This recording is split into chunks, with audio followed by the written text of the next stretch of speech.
Hi good morning. നമുക്കിന്നൊരു വഴുതനങ്ങ കറി ഉണ്ടാക്കിയാലോ. സാധാരണ നമ്മൾ പല രീതിയിൽ വഴുതനങ്ങ മസാല ഉണ്ടാക്കാറുണ്ട്, അതുപോലെ വഴുതനങ്ങ മെഴുക്കുരുട്ടി ഉണ്ടാക്കാറുണ്ട്. ഇത് നമുക്ക് ചപ്പാത്തിയുടെ കൂടെ കഴിക്കാൻ പറ്റുന്ന ഒരു വഴുതനങ്ങ കറിയാണ്. അപ്പോൾ കുറച്ച് തേങ്ങയൊക്കെ ചേർത്തിട്ടാണ്, തേങ്ങ അരയ്ക്കൊന്നും വേണ്ട, തേങ്ങയൊക്കെ ചേർത്ത് ഒരു എളുപ്പത്തിലുള്ള ഒരു വഴുതനങ്ങ കറി. അപ്പോൾ നിങ്ങൾ ഇങ്ങനെ വഴുതനങ്ങ കറി ഉണ്ടാക്കി നോക്കിയിട്ടില്ലെങ്കിൽ ഒന്ന് ട്രൈ ചെയ്യൂ കേട്ടോ. ട്രൈ ചെയ്തിട്ട് നമ്മുടെ വീഡിയോയുടെ താഴെ കമൻറ്റ് ചെയ്യണേ. അപ്പോൾ നമുക്ക് എങ്ങനെയാണ് നമ്മുടെ വഴുതനങ്ങ കറി തയ്യാറാക്കുന്നത് നോക്കാം. നമുക്ക് നമ്മുടെ ഇൻഗ്രീഡിയൻസ് നോക്കാം. ഞാനിപ്പോൾ 2 വഴുതനങ്ങ എടുത്തിട്ടുണ്ട്. അതിലേക്ക് ആവശ്യമായ ഇൻഗ്രീഡിയൻസ് ആണ് കേട്ടോ പറയുന്നത്. എൻ്റെ കയ്യിൽ ചെറിയ സവോള ആയതുകൊണ്ട് 2 എടുത്തിട്ടുണ്ട്. വലിയ സവോളയാണെങ്കിൽ 1.5 സവോള എടുത്താൽ മതി. പിന്നെ ഒരു വലിയ തക്കാളി എടുത്തിട്ടുണ്ട്. ചെറുതാണെങ്കിൽ 2 എടുക്കാം. പിന്നെ നമ്മുടെ എരിവനുസരിച്ച് പച്ചമുളക് എടുക്കാം. ഞാൻ എരിവുള്ള പച്ചമുളകാണ് എടുത്തിട്ടുള്ളത്. അപ്പോൾ 2 പച്ചമുളക് എടുത്തിട്ടുണ്ട്. നല്ല എരിവുള്ള പച്ചമുളകാണെങ്കിൽ 1 പച്ചമുളക് എടുത്താലും മതി. പിന്നെ ഒരു ചെറിയ പീസ് ഇഞ്ചി എടുത്തിട്ടുണ്ട്. നമുക്ക് ഇഞ്ചി ചെറിയ പീസ് മതി, വെളുത്തുള്ളി വേണ്ട. പിന്നെ 2 ടേബിൾ സ്പൂൺ തേങ്ങ മിക്സിയിൽ ഒന്ന് കറക്കി എടുത്തിട്ടുണ്ട്. തേങ്ങയിലേക്ക് ഒന്നും ചേർത്തല്ല, തേങ്ങ ഈവനായി കിട്ടാൻ വേണ്ടി മിക്സിയിൽ ഒന്ന് കറക്കി എടുത്തതാണ്. ബാക്കിയുള്ള കാര്യങ്ങളൊക്കെ നമുക്ക് ചേർക്കുമ്പോൾ പറയാം. ആദ്യം നമ്മൾ വഴുതനങ്ങ നമ്മുടെ മെഴുക്കുരുട്ടിക്ക് കട്ട് ചെയ്യുന്ന പോലെ കട്ട് ചെയ്യുക. സവോള ചെറുതായിട്ട് കട്ട് ചെയ്യുക, തക്കാളി ചെറുതായിട്ട് കട്ട് ചെയ്യുക, പച്ചമുളകൊന്ന് സ്പ്ലിറ്റ് ചെയ്തെടുക്കുക. അപ്പോൾ ഇതൊക്കെ ചെയ്തിട്ട് ഞാൻ കാണിച്ചറിയാം ഏതൊക്കെ വലിപ്പത്തിലാണ് ഞാൻ കട്ട് ചെയ്തിട്ടുള്ളതെന്ന്. അതിനുശേഷം നമുക്ക് ബാക്കിയുള്ള കാര്യങ്ങൾ പറയാം. അപ്പോൾ നമ്മുടെ വെജിറ്റബിൾസ് എല്ലാം നമ്മൾ കട്ട് ചെയ്ത് കഴിഞ്ഞിട്ടുണ്ട്. വഴുതനങ്ങ ഇതാ കണ്ടോ, ഈ ഒരു വലിപ്പത്തിൽ ഇത്രയുള്ള പീസുകളായിട്ടാണ് കട്ട് ചെയ്തെടുത്തിട്ടുള്ളത്. നമ്മുടെ വഴുതനങ്ങ മെഴുക്കുരുട്ടിക്ക് കട്ട് ചെയ്യുന്ന വലിപ്പം. പിന്നെ തക്കാളി ആണെങ്കിലും ചെറിയ പീസുകളായിട്ടാണ് കട്ട് ചെയ്തെടുത്തിട്ടുള്ളത്, ഒരുപാട് വലിയ പീസുകളായിട്ടല്ല. സവോള ചെറിയ പീസുകളായിട്ട് ഇതുപോലെ കട്ട് ചെയ്തെടുത്തു. വേഗം വഴന്ന് കിട്ടാനാണ് സവോള ചെറുതായിട്ട് കട്ട് ചെയ്തെടുത്തിട്ടുള്ളത്. ഇഞ്ചി ചതച്ചാണ് എടുത്തിരിക്കുന്നത്. പച്ചമുളക് സ്പ്ലിറ്റ് ചെയ്താണ് എടുത്തിരിക്കുന്നത്. ഇനി നമുക്കൊരു പാൻ ചൂടാക്കാം. ഇപ്പോൾ നമ്മുടെ പാൻ ചൂടായിട്ടുണ്ട്. പാനിലേക്ക് ഞാൻ വെളിച്ചെണ്ണ ഒഴിച്ചിട്ട്, വെളിച്ചെണ്ണയും ചൂടായിട്ടുണ്ട്, നന്നായിട്ട് വെളിച്ചെണ്ണ ചൂടായിട്ടുണ്ട്. നമ്മൾ ഇതിലേക്ക് കട്ട് ചെയ്ത് വെച്ചിരിക്കുന്ന നമ്മുടെ വഴുതനങ്ങ ഇട്ട് കൊടുക്കുക. വഴുതനങ്ങ വെള്ളത്തിൽ നിന്ന് എടുത്തിട്ട് അതുവഴി ഇട്ട് കൊടുക്കരുത്. വെള്ളത്തിൽ നിന്ന് എടുത്തിട്ട് ഒന്ന് പ്ലേറ്റിൽ വെച്ച് ഒന്ന് വെള്ളം വലിഞ്ഞിട്ട് ഇട്ട് കൊടുക്കുക കേട്ടോ. ഒരുപാട് വെള്ളം വലിഞ്ഞു വരുമ്പോൾ കളർ മാറിപ്പോവും. വെള്ളത്തിൽ നിന്ന് എടുത്ത് ഡയറക്റ്റ് ആ വെള്ളത്തോടു കൂടി ഇട്ട് കൊടുക്കരുത്. ഇനി വഴുതനങ്ങയിലേക്ക് നമുക്ക് ഇപ്പോൾ ഒന്നും ഇട്ട് കൊടുക്കാനില്ല. വഴുതനങ്ങ ഒന്ന് കുക്കായി വരണം. ഒരു 3-4 മിനിറ്റ് വഴുതനങ്ങ എണ്ണയിലൊന്ന് വഴറ്റിയെടുക്കണം. അതുവരെ നമ്മളൊന്ന് ഇളക്കി കൊടുത്ത് വഴറ്റിയെടുക്കുക. അപ്പോൾ കുറച്ച് സമയം എടുക്കും. ഇതൊന്ന് ഞാൻ വഴറ്റിയെടുക്കട്ടെ. അപ്പോൾ നമ്മുടെ വഴുതനങ്ങയൊക്കെ ഒരു 70% കുക്കായിട്ടുണ്ട്. ഇത്രയും മതി. നമുക്കിത് എണ്ണയിൽ നിന്ന് മാറ്റാം. നമുക്ക് ഈ എണ്ണ വീണ്ടും ആവശ്യമുള്ളതാണ് കേട്ടോ. നമ്മൾ ഫ്ലെയിം ഒന്നും ഓഫ് ചെയ്യുന്നില്ല, വഴുതനങ്ങ മാത്രമേ മാറ്റുന്നുള്ളൂ. ഇനി നമുക്ക് ഇതേ എണ്ണയിലേക്ക് തന്നെ ഒരു 1/2 ടീസ്പൂൺ കടുക് ചേർത്ത് കൊടുക്കാം. കടുക് ഒന്ന് പൊട്ടി തുടങ്ങട്ടെ. ഇപ്പോൾ നമ്മുടെ കടുക് പൊട്ടി തുടങ്ങുന്നുണ്ട്. ഇതിലേക്ക് ഞാൻ ഒരു വലിയ പീസ് പട്ട ചെറിയ 3 പീസായിട്ട് കട്ട് ചെയ്തിട്ട് അത് ഇട്ട് കൊടുക്കുന്നുണ്ട്. ആ പട്ടയും കൂടി എണ്ണയിലൊന്ന് ചൂടായി വരട്ടെ. പട്ടയുടെ ഫ്ലേവറൊക്കെ എണ്ണയിലേക്ക് ഇറങ്ങി വരട്ടെ.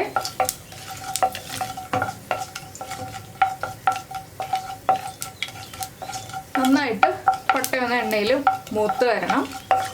ഇതിലേക്ക് ഇനി നമ്മൾ ചേർക്കുന്നത് 3 വറ്റൽമുളകാണ്. ചെറിയ വറ്റൽമുളകാണ് കേട്ടോ. അത് ഞാനൊന്ന് 2ആയിട്ട് കട്ട് ചെയ്തിട്ട് അതും ചേർത്ത് കൊടുക്കുന്നുണ്ട്. പിന്നെ നമ്മൾ ചേർക്കുന്നത് ഒരു 1/4 ടീസ്പൂൺ ചെറിയ ജീരകം, നമ്മുടെ ക്യുമിൻ സീഡ്സ്. ഏറ്റവും അവസാനം മാത്രം ക്യുമിൻ സീഡ്സ് ചേർക്കുക, ഇല്ലെങ്കിൽ വേഗം കരിഞ്ഞു പോവും. ആ ജീരകവും ഒന്ന് പൊട്ടി വരണം. ഇതിലേക്ക് ഇനി നമ്മൾ കട്ട് ചെയ്ത് വെച്ചിരിക്കുന്ന സവോള ചേർക്കാം.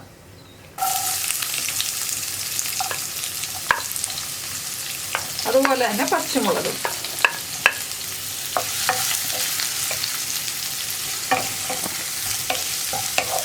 ഇനി നമുക്കിതിലേക്ക് കുറച്ച് വേപ്പിലയും അതുപോലെ തന്നെ സവോളയ്ക്കും പച്ചമുളകിനും അതുപോലെ നമ്മുടെ വഴുതനങ്ങയ്ക്കും ആവശ്യമായ ഉപ്പും കൂടി ഇപ്പോൾ ചേർത്ത് കൊടുക്കാം. ഒരു 1/2 ടീസ്പൂൺ ഉപ്പ് ഞാനിപ്പോൾ ചേർക്കുന്നുണ്ട്. കുറച്ച് കറിവേപ്പിലയും ചേർക്കുന്നുണ്ട്. ഇനി സവോളയൊന്ന് നന്നായിട്ട് വഴറ്റിയെടുക്കുക. സവോളയുടെ കളറൊന്ന് മാറി വരുന്നത് വരെ നമ്മൾ നന്നായിട്ടൊന്ന് ഇളക്കി കൊടുത്തുകൊണ്ടിരിക്കുക.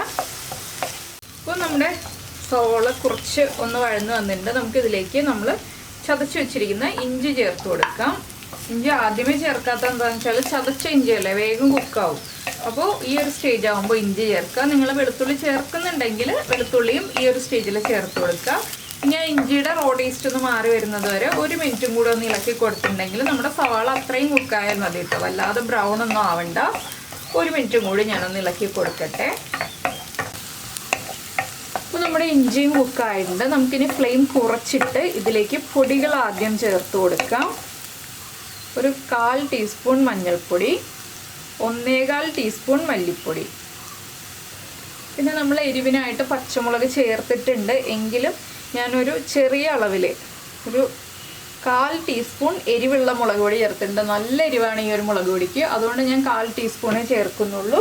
പിന്നെ കളറിന് വേണ്ടിയിട്ട് 1/2 ടീസ്പൂൺ കാശ്മീരി ചില്ലി പൗഡറും ചേർത്തിട്ടുണ്ട്. ഇത്രയും ചേർത്ത് നന്നായിട്ടൊന്ന് ഇളക്കി കൊടുക്കുക.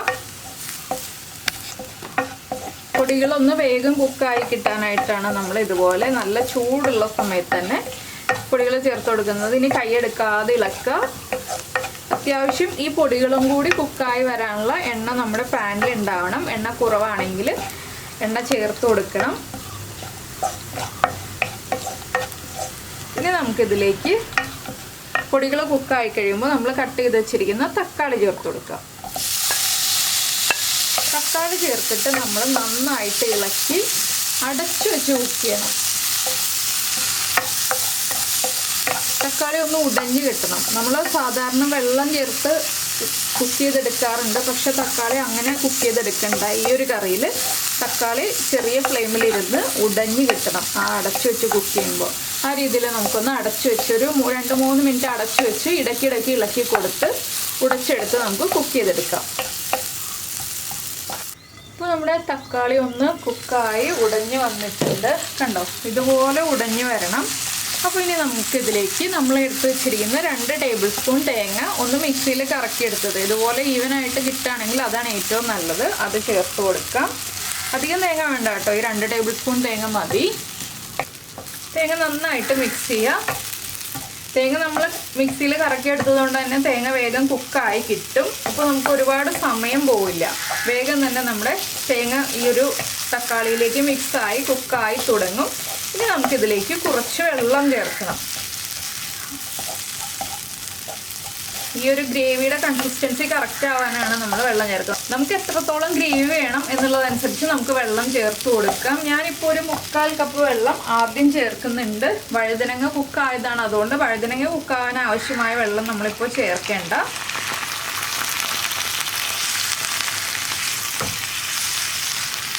തേങ്ങയൊക്കെ ഇതിൽ കുക്കായി വന്നോളൂ കേട്ടോ. തേങ്ങ ചെറുതല്ലേ, വേഗം കുക്കായിക്കോളും.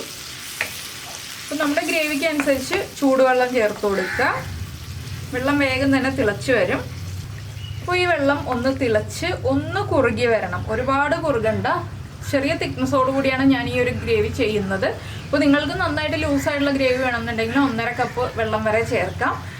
അതൊക്കെ നമ്മുടെ ഇഷ്ടമാണ്, വെള്ളത്തിൻ്റെ അളവ് തീരുമാനിക്കുക എന്നുള്ളത്. ഞാനപ്പോൾ ഈ ഒരു വഴുതനങ്ങയിലേക്ക് മസാല പൊതിഞ്ഞിരിക്കുന്ന ഭാഗത്തിലാണ് കറി റെഡിയാക്കി എടുക്കുന്നത്. അപ്പോൾ നമുക്ക് ഈ വെള്ളം ചേർത്തിട്ട് 1 മിനിറ്റ് ഒന്ന് തിളപ്പിച്ചെടുക്കാം. ഇപ്പോൾ നമ്മൾ വെള്ളമൊക്കെ ചേർത്ത് കഴിഞ്ഞ് ഗ്രേവി നന്നായിട്ട് തിളയ്ക്കുന്നുണ്ട്. ഇതിലേക്ക് നമുക്ക് നമ്മൾ വഴറ്റി വെച്ചിരിക്കുന്ന വഴുതനങ്ങ ചേർത്ത് കൊടുക്കാം. വഴുതനങ്ങയും ചേർത്തിട്ട് നന്നായിട്ടൊന്ന് ഇളക്കി മിക്സ് ചെയ്യുക. വഴുതനങ്ങ ഉടഞ്ഞു പോവാത്ത രീതിയിലൊന്ന് ഇളക്കുക കേട്ടോ. നമ്മൾ വഴറ്റിയ വഴുതനങ്ങ ആയതുകൊണ്ട് വേഗം ഉടഞ്ഞു പോകാൻ സാധ്യതയുണ്ട്. ഇനി ഇതൊന്ന് അടച്ചു വയ്ക്കുക. ഒരു 3 മിനിറ്റ് അടച്ചു വെച്ചിട്ടുണ്ടെങ്കിൽ വഴുതനങ്ങയിലേക്ക് നമ്മുടെ മസാലയൊക്കെ പിടിക്കും. ഉപ്പ് കുറവാണെങ്കിൽ ഉപ്പ് ചേർത്ത് കൊടുക്കുക. ഒരു 1/4 ടീസ്പൂൺ ഗരം മസാലപ്പൊടിയും കൂടി ഈ ഒരു സ്റ്റേജിൽ ചേർത്ത് കൊടുക്കുക. 1/4 ടീസ്പൂൺ മതി, അധികം വേണ്ട. ഗരം മസാലപ്പൊടി ചേർത്തിട്ട് ഞാൻ ഇളക്കിയിട്ടില്ല. ഒന്നുകൂടി ഒന്ന് മിക്സ് ചെയ്തേക്കട്ടെ. അതിനുശേഷം നമുക്ക് അടച്ചു വയ്ക്കാം. അടച്ചു വെച്ച് തന്നെ കുക്ക് ചെയ്യണം, തുറന്ന് വയ്ക്കരുത്. നമുക്കൊന്ന് അടച്ചു വയ്ക്കാം. ഇതൊക്കെ ഹൈ ഫ്ലെയിമിൽ വെച്ച് ചെയ്യാവുന്ന കാര്യങ്ങളാണ് കേട്ടോ. ലോ ഫ്ലെയിമിൽ വെക്കേണ്ട ആവശ്യമില്ല. ഹൈ ഫ്ലെയിമിൽ തന്നെ 3 മിനിറ്റ് അടച്ചു വെച്ച് കുക്ക് ചെയ്തെടുക്കാം. നിങ്ങൾക്ക് ഒരുപാട് ഗ്രേവി വേണം എന്നുണ്ടെങ്കിൽ തുറന്ന് വെച്ചിട്ട് ഒന്ന് തിളപ്പിച്ചാൽ മതി കേട്ടോ. അടച്ചു വെച്ച് കുക്ക് ചെയ്യണം എന്നില്ല. വഴുതനങ്ങ കുക്കായതാണല്ലോ. ഞാനിത് ഈ മസാല വഴുതനങ്ങയിലേക്ക് പിടിക്കാൻ വേണ്ടിയിട്ട് അടച്ചു വെച്ച് കുക്ക് ചെയ്യുന്നേ ഉള്ളൂ. നിങ്ങൾക്ക് ഗ്രേവി വേണമെന്നാണെങ്കിൽ ആ ഗരം മസാലപ്പൊടി ചേർത്ത് ഒന്ന് ഇളക്കിയിട്ട് ഫ്ലെയിം ഓഫ് ചെയ്യാവുന്നതേ ഉള്ളൂ. ഇപ്പോൾ ഇതാ കണ്ടോ, നമ്മുടെ മസാലകളൊക്കെ വഴുതനങ്ങയുമായിട്ട് ഒന്ന് മിക്സായി ആ ഗ്രേവിയൊക്കെ വറ്റി വന്നിട്ടുണ്ട്. ഇത്രയും മതി. അപ്പോൾ ഇത്രയേ ഉള്ളൂ നമ്മുടെ ഈ ഒരു വഴുതനങ്ങ കറിയുടെ പരിപാടി. നിങ്ങൾക്ക് എല്ലാവർക്കും ഈ ഒരു റെസിപ്പി ഇഷ്ടമായിട്ടുണ്ടാവുമെന്ന് വിചാരിക്കുന്നു. സാധാരണ നമ്മൾ വഴുതനങ്ങ ഉപയോഗിച്ച് ഇതുപോലെയുള്ള കറികളൊന്നും ഉണ്ടാക്കാറില്ലല്ലോ. ഇത് ചപ്പാത്തിയുടെ കൂടെയും പൊറോട്ടയുടെ കൂടെയൊക്കെ കഴിക്കാൻ നല്ല കറിയാണ്. ചോറിൻ്റെ കൂടെ കഴിക്കുന്നതിനേക്കാൾ ചപ്പാത്തിയുടെ കൂടെ കഴിക്കുന്നതാണ് കൂടുതൽ ടേസ്റ്റ്. നമുക്ക് ഇങ്ങനെയുള്ള കറികളൊക്കെ ചപ്പാത്തി, പൂരി, പൊറോട്ട അങ്ങനെയുള്ള കാര്യങ്ങളുടെ കൂടെ കഴിക്കുമ്പോഴാണ് കൂടുതൽ ടേസ്റ്റ് ഉണ്ടാവുക. വഴുതനങ്ങയൊന്നും അധികം ഉടഞ്ഞു പോയിട്ടില്ല. അപ്പോൾ നിങ്ങൾക്ക് ഈ റെസിപ്പി ഇഷ്ടമായി എന്നുണ്ടെങ്കിൽ നമ്മുടെ ചാനലൊന്ന് സബ്സ്ക്രൈബ് ചെയ്ത് സപ്പോർട്ട് ചെയ്യണേ. സബ്സ്ക്രൈബ് ചെയ്യുന്നതിന് ഈ വീഡിയോയുടെ താഴെയുള്ള റെഡ് സബ്സ്ക്രൈബ് ബട്ടൺ ഒന്ന് ക്ലിക്ക് ചെയ്യുക. അതിൻ്റെ റൈറ്റ് സൈഡിലുള്ള ബെല്ലൈക്കണും ക്ലിക്ക് ചെയ്യുക. അപ്പോൾ ഓളെന്ന് പറഞ്ഞിട്ടൊരു ഓപ്ഷൻ കാണാം. ആ ഓളും കൂടി പ്രസ് ചെയ്തിട്ടുണ്ടെങ്കിൽ ഞാൻ എപ്പോഴും വീഡിയോ അപ്ലോഡ് ചെയ്യുമ്പോൾ നിങ്ങൾക്ക് നോട്ടിഫിക്കേഷൻ വരും. പിന്നെ ഇഷ്ടപ്പെട്ട റെസിപ്പി ആണെങ്കിൽ ഒന്ന് ലൈക്ക് ചെയ്യാനും കമൻറ്റ് ചെയ്യാനും മറന്നു പോകരുത്. ഇതുപോലെ ഒന്ന് ആ ഗ്രേവി മുഴുവൻ വറ്റിച്ച് ഞാനൊന്ന് ചെറുതായിട്ട് ഡ്രൈ ആക്കി എടുക്കുന്നുണ്ട്. ഡ്രൈ മീൻസ് നന്നായിട്ട് ഡ്രൈ അല്ല കേട്ടോ, ഇതുപോലൊരു കുഴഞ്ഞിരിക്കുന്ന ഭാഗം. എന്നാൽ വഴുതനങ്ങ ഉടഞ്ഞു പോകാനും പാടില്ല. അപ്പോൾ ഞാൻ ഇനി ഫ്ലെയിം ഓഫ് ചെയ്യാണ്. ഇത്രയേ ഉള്ളൂ നമ്മുടെ കറി. നിങ്ങൾക്ക് എല്ലാവർക്കും ഇഷ്ടമായിരുന്നെങ്കിൽ ഒന്ന് ലൈക്ക് ചെയ്യാനും കൂടി മറന്നു പോകരുത്. നമുക്ക് നമ്മുടെ അടുത്ത റെസിപ്പിയുമായിട്ട് അടുത്ത ദിവസം വീണ്ടും കാണാം.